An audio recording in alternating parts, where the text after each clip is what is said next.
Can they find a higher gear? Can they catch up with Waymo? We'll find out on October 10th, but I think this one could be a flop for Tesla. We'll see.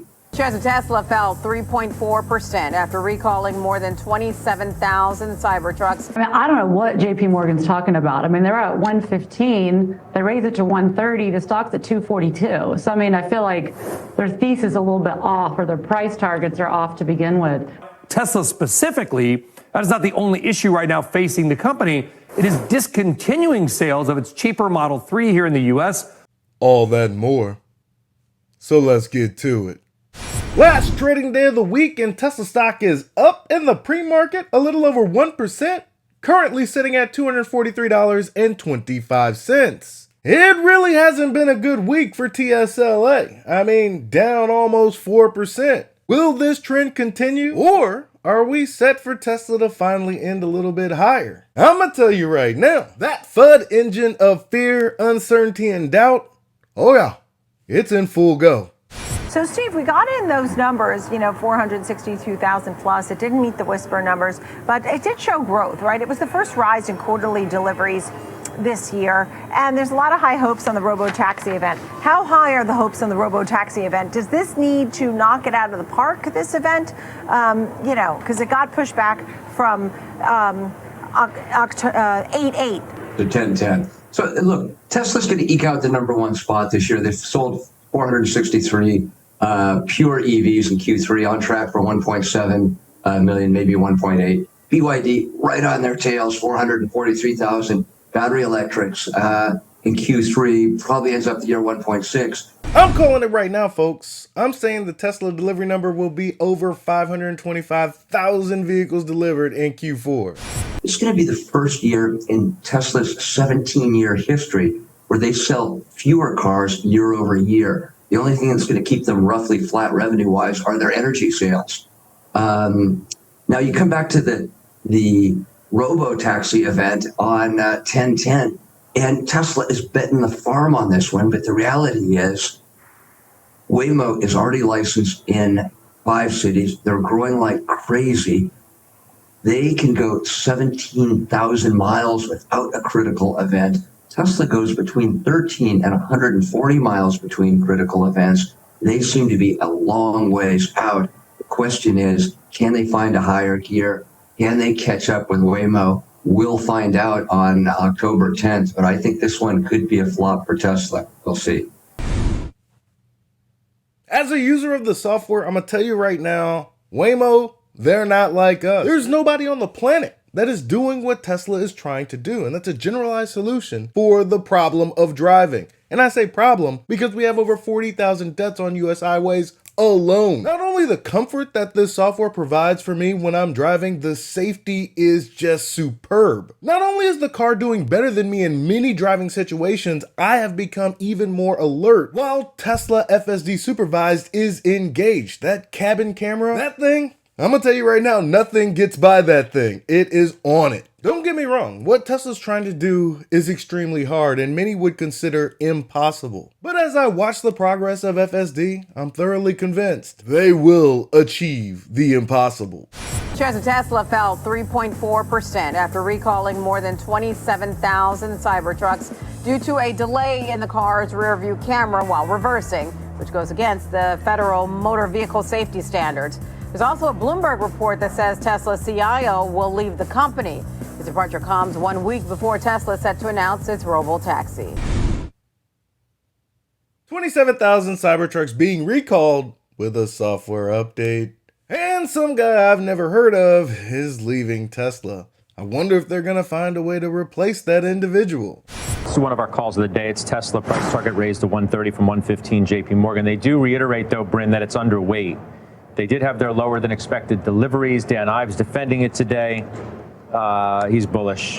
Outperformed $300 is the price target. Stock's done a lot lately. It obviously didn't like this number. Maybe it was just a sell on the news because it was up into that. Well, you tell me. I mean, I don't know what JP Morgan's talking about. I mean, they're at 115. They raised it to 130. The stock's at 242. So, I mean, I feel like their thesis is a little bit off, or their price targets are off to begin with. You mother right. What's going on at JP Morgan? Oh, I know. Bryn, breathe some life back into this, please. I think from a positive perspective, when you look at the car sales that came out, you actually had 6.9% year-over-year growth, which was the first time we had the last 2 quarters they actually had declining growth. So that's a positive. I think there was whisper numbers that were obviously higher while the stock is sold off. There's 2 big events, though. Obviously, the 10/10 event, which we'll see what happens. To me, I want to hear about the smaller car. We obviously are going to hear about the future of robotaxis, probably more on Optimus. But I think what's interesting, if you look at the early days of Apple, you know, when their services were so small, no one thought that it would be what it is today. To me, what's also an interesting revenue source is their energy storage. And so their energy storage continues to grow almost 100%, well over 100% year over year. It's only 6% of revenues. And so I think if we can get a smaller car announced and say, when are we going to get delivery dates on the 10/10 meeting, that starts to put more excitement under the name. Because I do think for the stock to get like up into the 300s, we need to have just EV growth, right? We just need to have a return to earnings going higher, not lower. In due time, Bryn, in due time.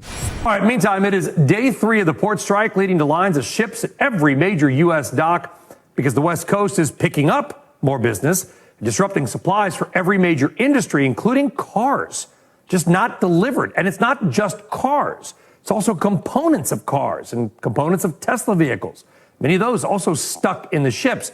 Now, Tesla specifically, that is not the only issue right now facing the company. It is discontinuing sales of its cheaper Model 3 here in the U.S. One potential reason, higher tariffs on Chinese-made battery parts could be driving up costs. Are we really about to say that this port strike is disproportionately affecting Tesla versus every other automaker? Is that what's about to happen right now?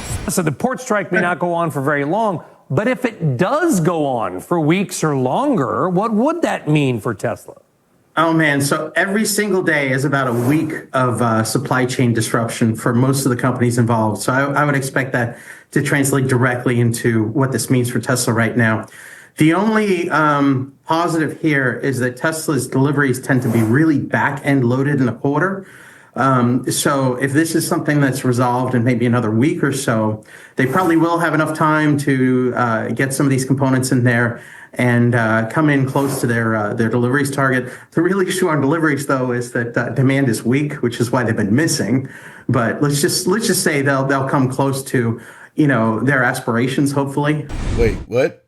How consequential is this? Because this is a suspension of the strikes that could resume in January. Right. There's definitely some important issues that still need to be worked out, but it is consequential for just the near term. Right now, it means that cargo will start being unloaded again.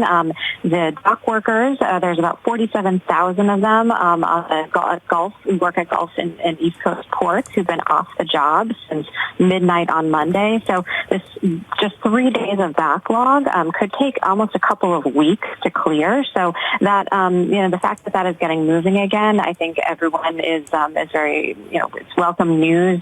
We saw the White House issue a statement, the National Retail Federation. So certainly everyone's excited, but there is a note of caution because they have to work with issues like concerns about automation that the union is concerned about. They want protections there. So none of that is set in stone. They'll have to continue these discussions between now and January 15th. So the dock strike has been suspended. From now until January, I suppose there is plenty of time to work out these kinks, but fighting automation, that's probably an act of futility. Now, I never want anybody to lose their job, but I feel like the United States might be one of the least efficient when it comes to our ports. I mean, I know we're a major hub, but I think we could probably do this a little bit better. Either way, crisis averted, at least for the time being. In conclusion, there is a lot going on with TSLA. Why is it up? Why is it down? Is it fairly valued? Is it overvalued? Is it actually undervalued? I mean, these are all questions that play into the buying and selling of TSLA. But to me, all of that is relative noise because I use the products, and after experiencing Tesla's FSD, after experiencing the real-time selling of the energy stored in my power walls, the realization that Tesla would become the most valuable company in a decade's time hit me like a Mack truck. Or should I say Tesla semi? And with that thought in mind, I want to put as much money into TSLA as I possibly can and just leave it there until the stock market realizes what I've known for quite some time now. Fear, uncertainty, and doubt like what we've just seen, all that does is suppress the stock price so I can continue to load up on TSLA. That's all I've got for you today. Be easy. Peace.